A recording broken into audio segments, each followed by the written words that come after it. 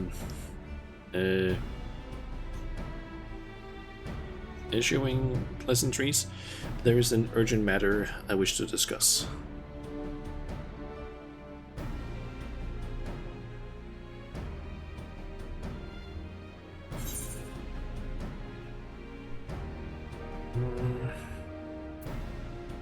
When we first met in Reunion, what did you purchase at the market? What did we eat the night before the trial in Barnum's Meadow?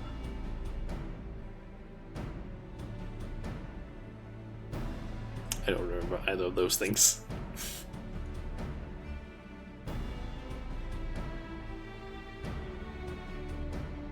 I believe we feasted on good old meat. You and he competed to see who could bring back the Greater Hall. I do seem to remember that. It would seem you two have grown wary of imposters. Then we can proceed straight into the heart of the matter. You appeared in Mol Elo, I think it is, a few days ago, claiming Hien had been driven to madness. He was assembling an army in Doma with plans to conquer the Asm Steppe. For a blessing, we'd already received word from a Doman envoy that an agitator was mimicking others and sold the ruse for what it was. Fortunately, when we attempted to capture them, the imposter transformed into a sheep and disappeared among the bands gazing on the plains. I informed our friends in Doma of the incident. I was told you had been using Kugan as a base to track down the perpetrator, and thought it best I apprise you of this happening. Samidare, he won't relent. His schemes won't end until we make them end. You may discover a clue to his whereabouts in Reunion. If anyone in the steppe has seen him, that is where they will be. Now I must alert the other tribes to this threat. May the wind speed your way.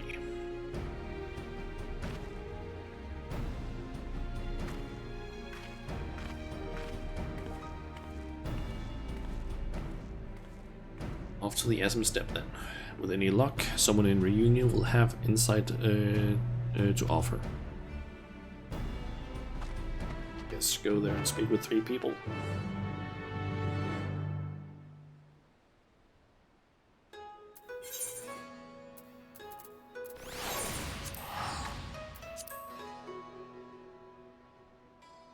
I think that's a monk. Just based off the outfit.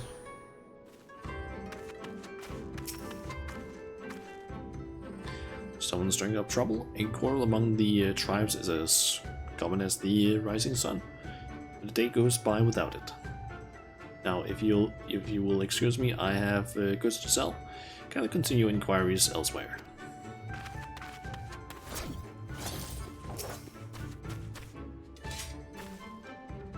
Conflict is forbidden in Reunion. This is known. As for my tribe, all is at peace. I heard a rumor of interest. However, it seems Magni of the Oronir has been behaving strangely of late. Perhaps that is related to the matter you are investigating. I have a feeling we're going to see Magni, and he's not going to behave the way that we would expect him to. I'm guessing there's going to be something where I forget her name now, but the Aura we're with, she's going to appear, and he doesn't go on about like, "Oh, are you my Nama?" And because he doesn't do that, we're going to be like, "Yeah, you're not Magni." Or Magni, or whatever his name was again. Forget how to pronounce it. Conflict? Not besides the normal quarrels between tribes. Certainly no disputes on the scale you speak of. But I have heard rumors that Magni has been sneaking out from the Dawntrail. Where could he be going? And to do what, I wonder?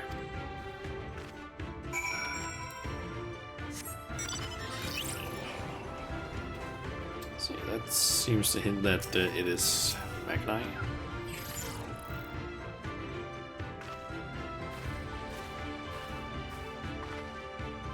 We're able to learn anything of interest. Yeah, it's probably Magni. I've also heard the rumors pertaining to this Magni. One person even stated they saw him headed towards a place called Bardom's Metal not long ago. Perhaps he is the form Samidada has chosen to take on. Whatever the case may be, we will find the answer at Bardom's Metal. We can't allow Samidada's depravities to go on any longer. Still yourself, for when next we face him, we're putting an end to all of this. Don't even need to go to Magni, I guess. Get ready. Once the battle begins, there is no telling which form Samidada take. And imminent warrior, a fearsome beast, or worse. He's also shown more scrupulous behavior in his operations of late. Whatever his form, we would do best to assume he has thoroughly studied its strengths and will use them to full effect.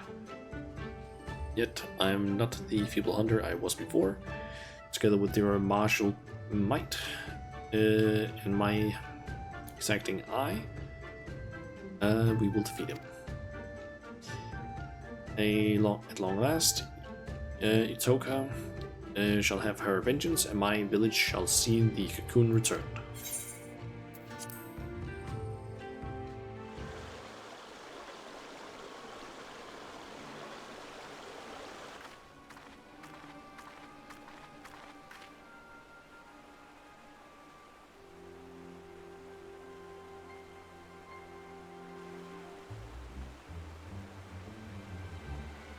What the hell's going on?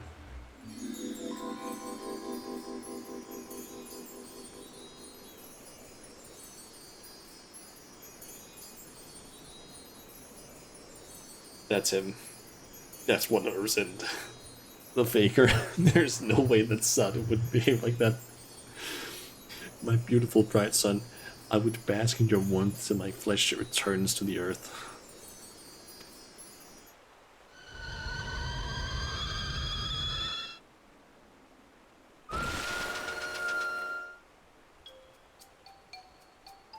Has the feral dog gone rabid? You speak these honeyed words to lure me into your cot, only to slit my throat as I sleep. Hush, fool. I'm your Nama. Though we've had our disagreements in the past, come to understand my actions were born of love. Yet only now that I'm forced to wed, do I realize this. Despite my shame, I wish to confess my feelings before it's too late.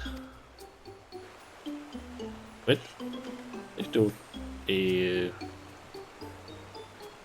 hell is that pronounced again? A thoroughly beast like you? To whom? To what? You know... Fuck no, that's so fucky. That's such a lie. Holy shit. He of Doma, by becoming kin, he seeks to leverage the influence of the Dawntrail to claim dominion over the steppe. Domin knows no shame.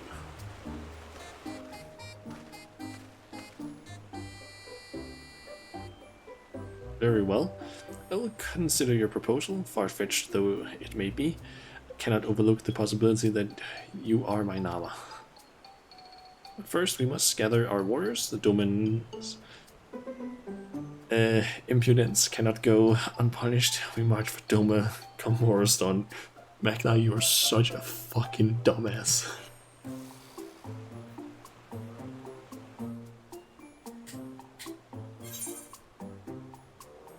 That is not your moon.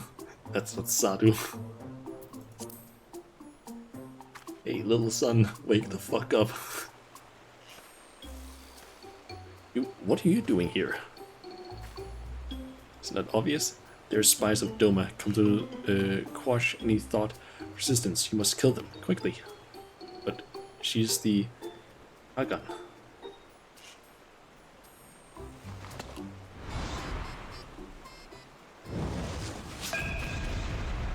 Oh my god.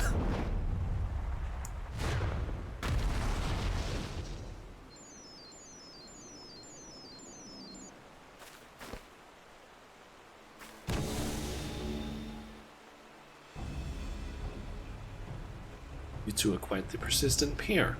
I'd hoped to strike at your backs from the shadows, but now you forced my hand. It was select from my repertoire of the greatest warriors I have witnessed, and use their strength to give you the death you so crave. Unbound, Silver Tongue Samidare. Okay, what is he going to turn into? Beginning with her.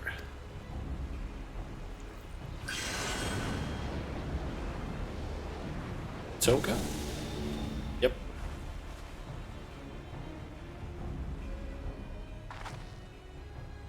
How dare you?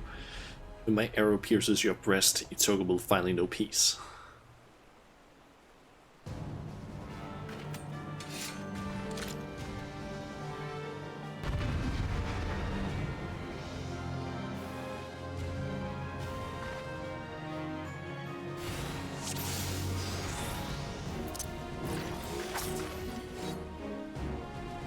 Making them a form of another through the power of the Dreamweave. Cool.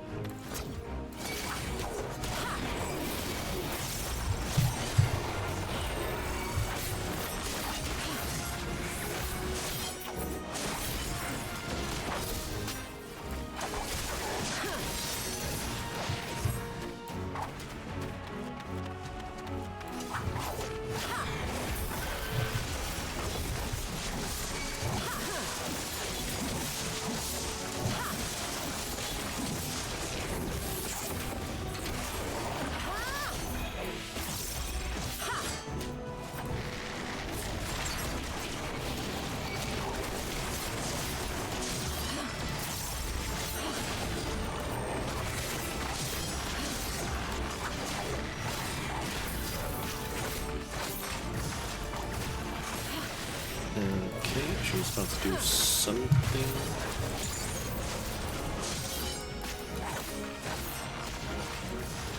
Aruba.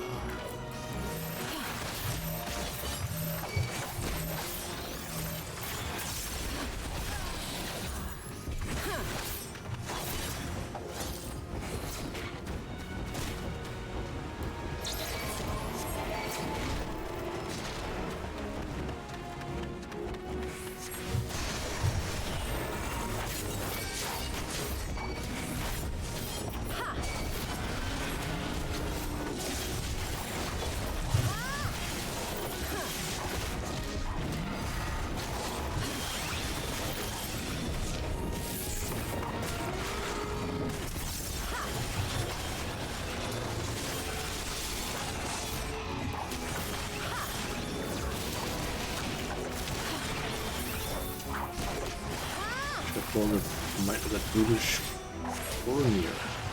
Okay, she's gonna transform. Yep.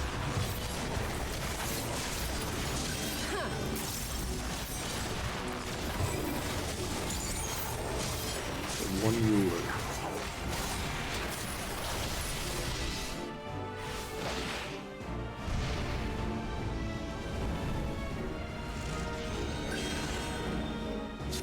Gonna grab with that. Okay.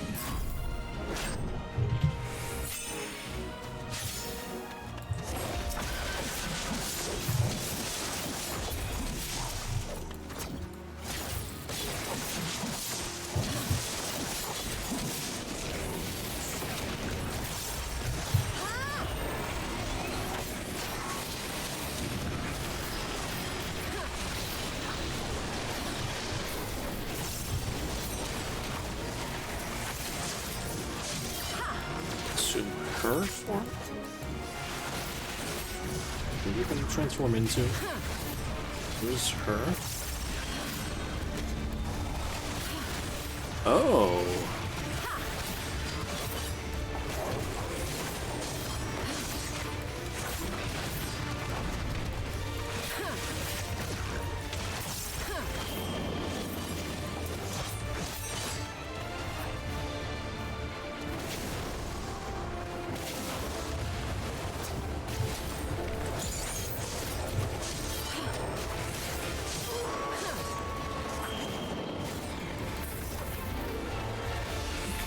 Gonna assume, yep.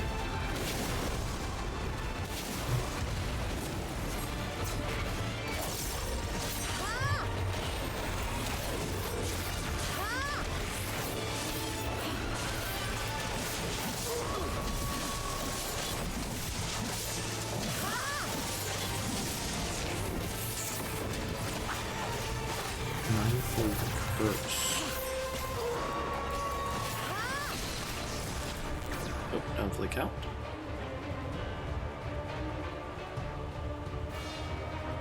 Okay.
Gonna transform and try and fly away, I'm guessing.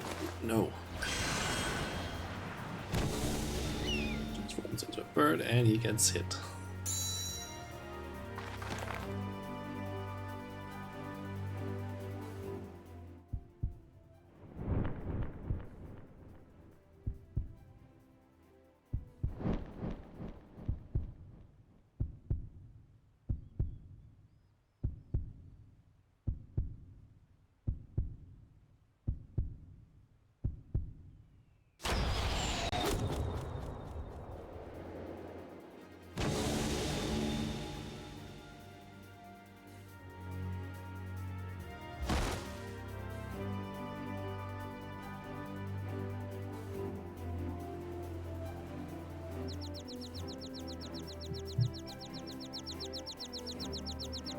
I think he fell quite far.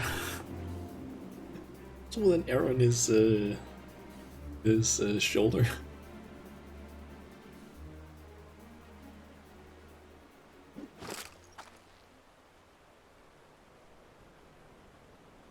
Toka, it's finally done.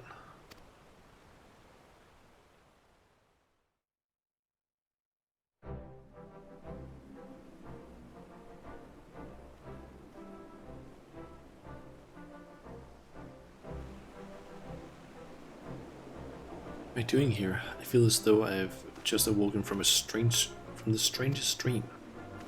Well, you see, this cowardly cur assaulted you from behind and knocked you unconscious.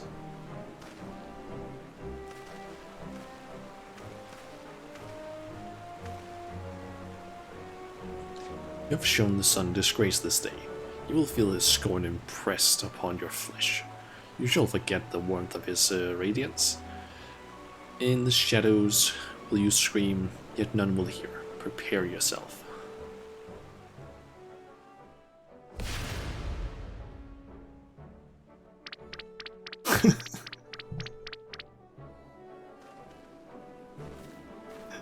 Fuck. Death would have been too good a fate for him. He deserves to spend the rest of his days feeling the weight of his crimes. Now we've honored Itoga's memory and reclaimed the cocoon. No words can express my gratitude, Shala.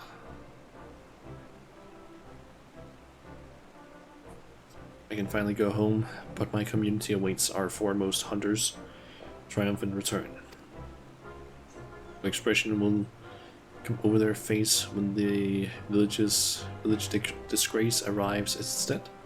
I don't know if I can bear to see.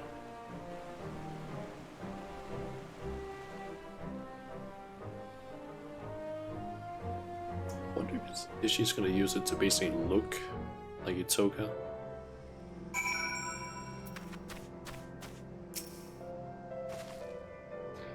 Our journey to reclaim the Dreamweave cocoon has come to an end at long last.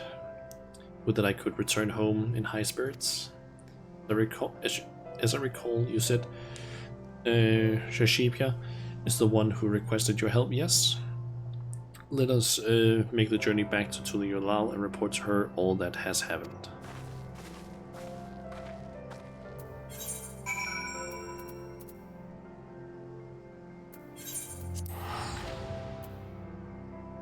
I wish sometimes that we could just teleport to the smaller Aetherites.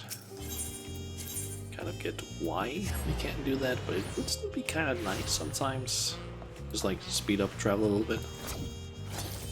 We need to go to like one very specific location.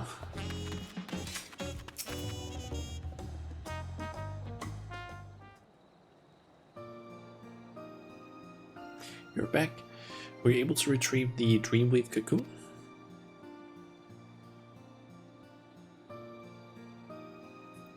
Toga isn't with you?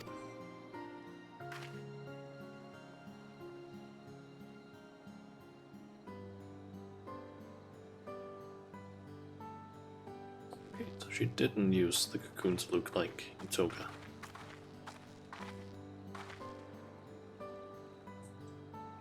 Kiyu? Kuiki. Thank goodness you're alive.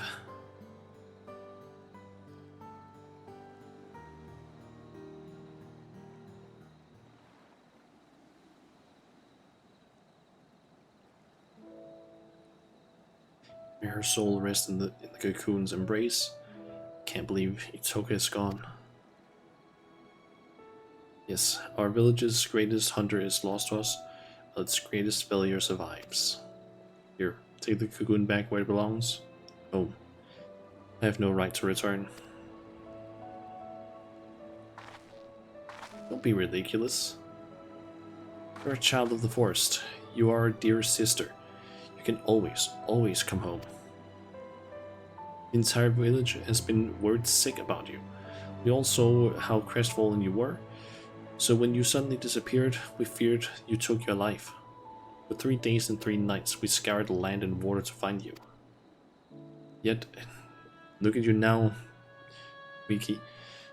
Not only are you hale and whole, but you have reclaimed the cocoon too. I'm sure that Itoga's spirit, hunting in the forest above, is smiling down at you with pride. And she would much rather you take up her mantle and protect the village than wallow in guilt over her death. Nothing escapes your gaze now, after all, isn't that right?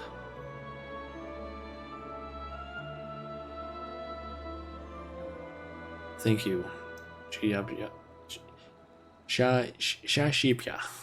So, some of these names are just like, how the hell am I supposed to pronounce these correctly? Settled, you will return home with me, and finally our village can breathe a sigh of relief. And it would be remiss of me not to thank you properly, Shana, for assisting Kyuki in reclaiming the Dreamweave cocoon. You have my heartfelt gratitude.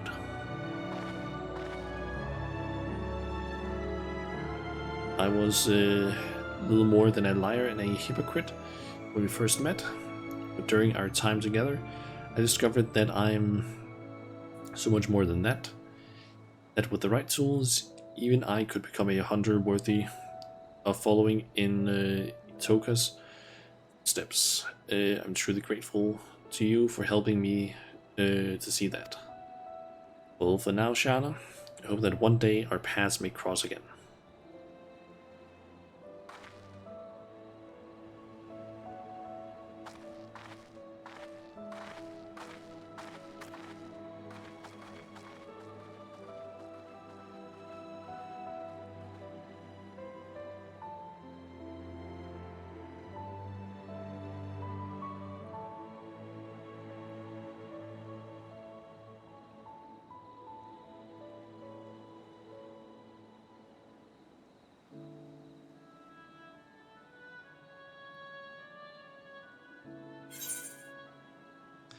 I'm a little curious if I wait. Oh, you can't see them. Nice. That's a nice detail that they actually do show up walking there. Nice. Nice. Right at the 5-hour mark for the stream. Nice. Okay. So that means if I were to sort by this, scroll down, bar the passage, Sweet Justice. It's the only one left. Picking up the torch, I'm guessing, is the quest. But yeah, that is gonna be what we will do, I guess, on Friday, is that quest, alongside the live letter from Square Enix. Let's see, I'll just teleport back to my house. Because, yeah, I think I'm probably gonna start ending the stream. Like, not too long. Let's just sit down here, swap over to my usual gear.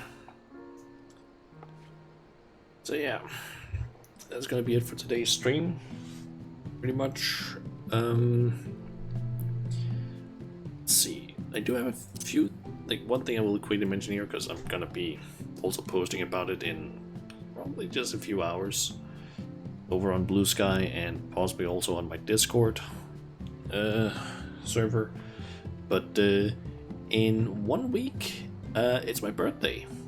So I'm thinking that I kind of want to do maybe a slightly more, a slightly bigger stream or something like that. I'm not quite sure yet, but I'm basically thinking that I kind of want to do like a birthday stream at least, since I'm actually also going to be able to do one this year on my birthday.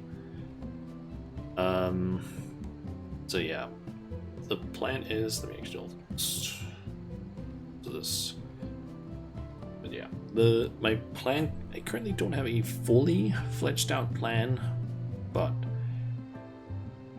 what I'm currently thinking is that on Sunday, in specifically a week, which is when I have my birthday, I'm thinking of basically, what would you call it? Do a kind of thing of maybe starting up a playthrough of Elden Ring again. And the reason why I'm thinking of doing a playthrough of Elden Ring is because I'm thinking of getting the DLC somewhat soon. But it's been a long time since I have actually played Elden Ring. I think the last time that I properly played it was, let me actually see, when got the last, like when I last got an achievement in the game, because I tried logging in the other day just to see if I still had my, or opening the game the other day just to see if my save actually still had been carried over. Apparently it had. So I don't need to worry about that, but yeah,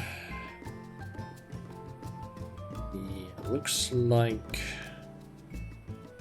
Yeah, the last time I played Elden Ring was March 21st, 2023. So in around like a little over a month, it'll have been like 2 years since I last played it.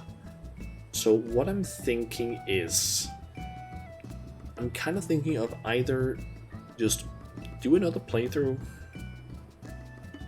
which I can then maybe try and like time within. Once I've like beaten the game again, I can then jump into the DLC, either with that character or with my old character that I did the first playthrough with. I'm not sure.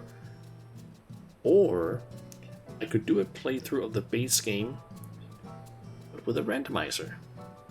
Because there is a mod that I could install. I'm still not fully sure if it actually does work with Elden Ring without the DLC, or if you need the DLC in order for the mod to actually work. But I'm thinking that I could maybe do a playthrough of Elden Ring with a randomizer, which is, I think, all items, all drops, and also all enemies and just bosses and so on is basically just randomized. I think there's like some settings you can do something with, like change things so that maybe it only like randomizes bosses with bosses and not just randomly have Elden Beast as like a random ass enemy somewhere. I don't know. But I feel like that could be a fun way of playing it, because it would basically force me to use probably tools or weapons that I haven't used before. It could be a different way of playing it, because playing through the game just again wouldn't really be that much like that different, because I would basically know where everything is. But doing it randomized could make it a bit more interesting. Who knows? But yeah, that's kind of what I'm thinking of possibly doing Sunday. I feel like it might also be better that I maybe have a game where I can like kind of not really pause it, but put it on hold at least for a little bit, because I have a feeling that on Sunday I'm probably gonna get a couple of phone calls just from family wishing me happy birthday. Like, I'm guessing that my parents, there's probably one call from just both of them at the same time. Both of my siblings are both probably gonna call me. And then I have like 2 aunts. It's aunts, it's called. 2 aunts that are probably also gonna call me. So yeah, that's around like 5 calls that I might get throughout the day. Maybe. I don't know. But it would be nice if I could basically just be like, okay, yeah, some like getting a phone call, okay, I can just like pause the game kind of, or not pause it really, but like I'm not like suddenly in some sort of like group content in Final Fantasy and have to like pause it there, or like let the phone ring and take it later or something like that, because I don't really want to do that. But yeah, just mute your phone. I mean, it's already muted by default when I'm streaming, but it's more just that I kind of just want to like take the phone call when I'm being called, so it's not something that I have to like call them back, and then it's like, I don't know, maybe a bit odd. I don't really know how to feel about it, but it's an idea that I have at least of maybe playing through Elden Ring again, because I have been kind of craving like an Elden Ring, like playing Elden Ring again, because I haven't in a while, and this time it would also be where I can actually have like proper audio without having like, without playing on a like fucking laptop that's making so much noise that you can like clearly hear it on the mic. Like, I've watched some of the like a little bit of the VODs from some of the streams, specifically also some of the clips. The audio is so fucking bad because the like laptop just made so much noise.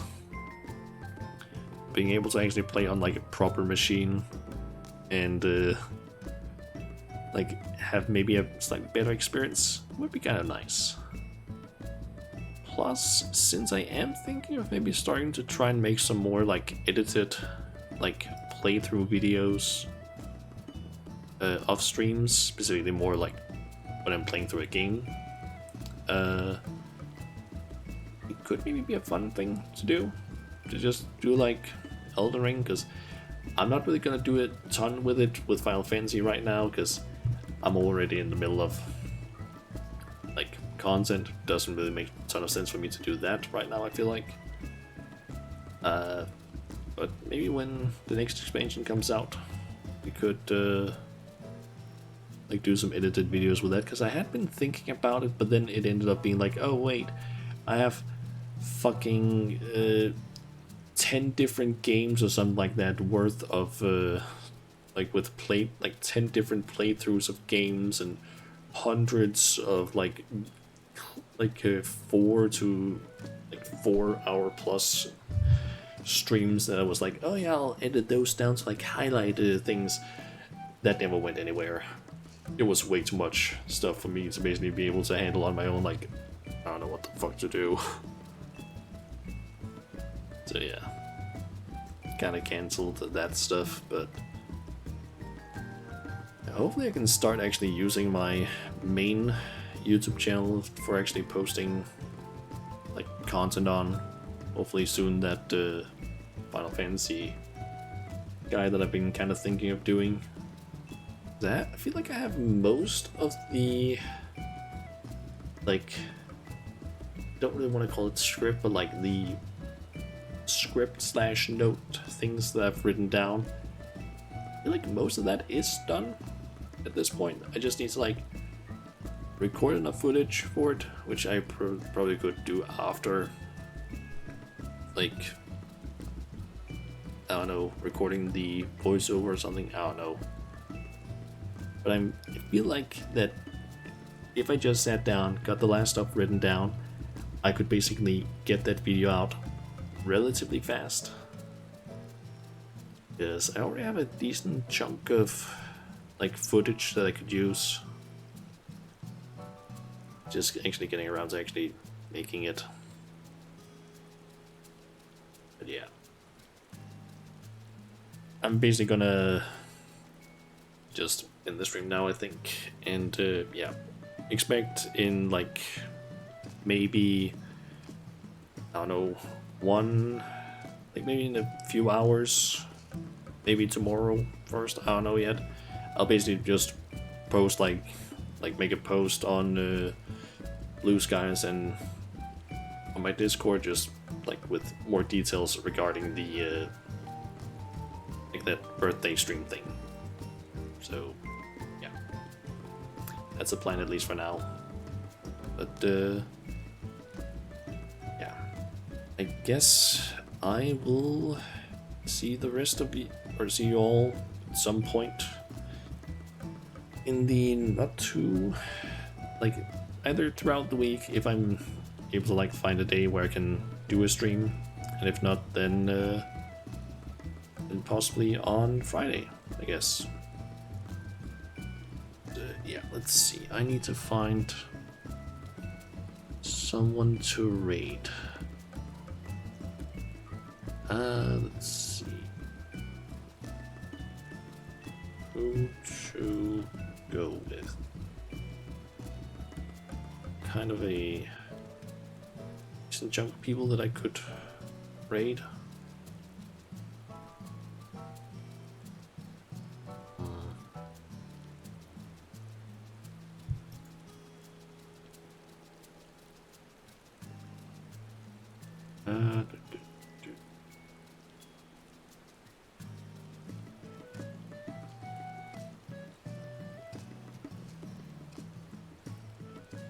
Maybe go with Cheeky Lemon again. She's currently playing some Final Fantasy. I think she's still in like Realm Reborn. I can't quite tell what quest she is on.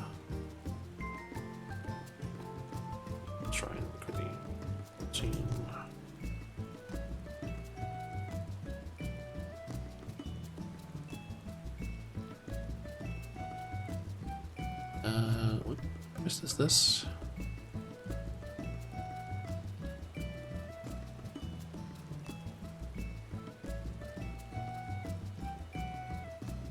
Oh, she has gotten to that point.